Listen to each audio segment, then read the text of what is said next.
Federal employees, my name is Dallen Haws, and if you are new here to the Plan Your Federal Benefits channel, welcome. It is great to have you, and consider subscribing because let me tell you what, this community is awesome. The federal employees that are here are committed to getting the most out of their benefits during their career and planning for and enjoying an incredible retirement. So if you're into that kind of stuff, definitely consider subscribing and joining this great, incredible community. Today is another questions and answers, and today is a little different. It's more like comment questions and answers, right?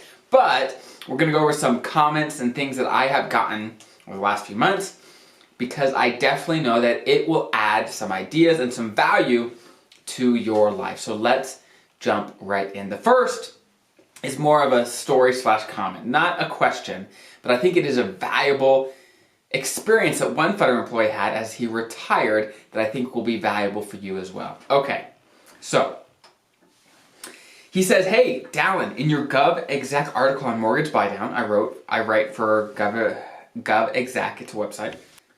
You might do a future article to remind readers of the benefit of their retirement relocation. DC metro area feds are in a high cost / high tax estate market. A modest mortgage debt might disappear along with most taxes if you plan to relocate to a lower cost area after retirement. When we retired in 2012, after 45 years of government service, we still had about a $200,000 mortgage balance on our house. When we sold our house, we paid off our mortgage and still had ample residual profits to buy a gorgeous and 1/3 bigger house on the beach in Florida, cash with money left over to put in a pool.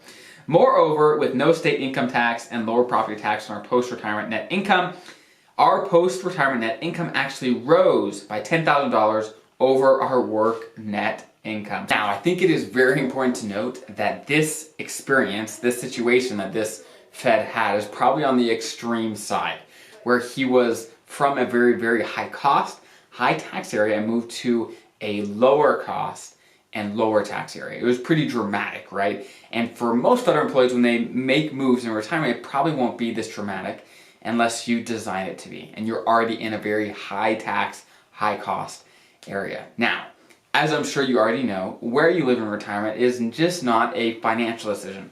Finances make a difference, but we want to be close to our kids. We want to be close to your favorite vacation spots. You want to be close to a lot of things, right? And so location is just not about lowering your tax bill. While having lower taxes is nice, I think there is a more comprehensive approach that we need to take when thinking about where to live. That being said, this experience is valuable to learn from, to say, hey, in retirement, where could we go? If maybe you and your spouse, that you don't have kids, your kids are scattered across the country, where do you want to live? And if that's a place that is lower tax, lower cost, could you have a higher standard of living, right? There are lots and lots of things that you can consider when thinking about all these options, right? Where maybe you're in a high cost area now, and maybe your pension, Social Security, all your retirement income will be a little lower than your paycheck was, but maybe if you're in a lower cost area, you'll get more bang from every dollar that you spend, right? So there's lots of things to think about, and I definitely wanted to bring this up to you, my community, my audience, so that you have it in your brain to think about that it could be a possibility for you in retirement. Now, the second question is actually a question, not just a comment, not just a story, right? The second is this. Someone reached out and said, hey, when we retire, how safe is it to put TSP money in an outside the federal service annuities? Now, I've touched on annuities before, and I'll give you my thoughts here. This gentleman, this person, is asking about annuities that are not sponsored by the federal government, right? I'm going to talk about annuities in general. Okay, now, annuities can be a very helpful tool in retirement, okay? But for federal employees, you already have a couple of annuities. And let me tell you why. You have Social Security, which is an annuity, which pays you a fixed payment for the rest of your life, right? That's an annuity, right? You may not call it that, but that's basically what it is. You paid into the system for a long time, and that's what it is. Next, you have your pension, which is, another word for it is your annuity.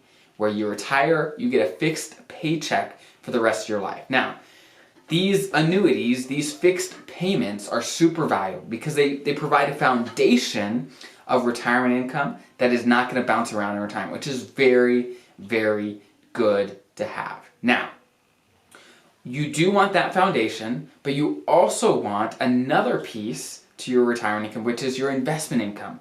Meaning, if inflation goes crazy, if interest rates go crazy, you want a portion of your income to be tied to that. So that if inflation goes up, well, investments are going to go up too. And if interest rates go up, well, returns on investments go up too. So you want investments that will grow with that as well. Because let's say your pension is fixed and your Social Security is pretty fixed. If the outside world goes crazy, you want something to kind of go crazy with it, to grow with it. And that's what investments do. That's what your TSP does. That is why, for many federal employees, it does not make sense to buy another annuity with your TSP money. While it's not necessarily a terrible idea, well, sometimes it is, you have to know why you are taking that annuity. And for many people, they just don't want to take any risk at all.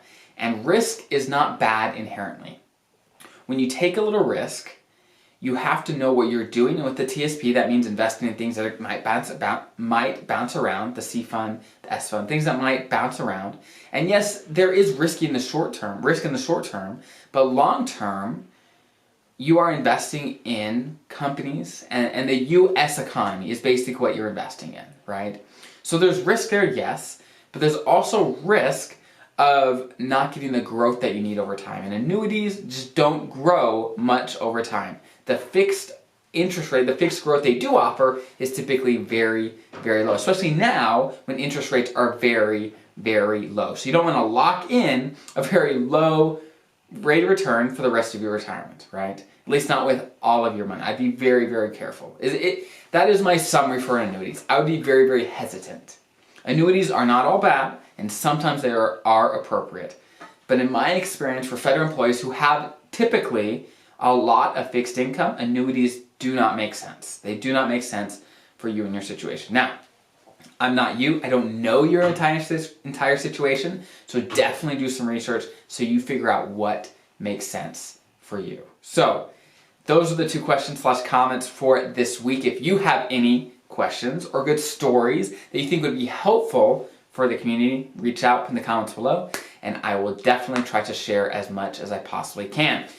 I hope you have a great rest of your day, and I'll see you next time.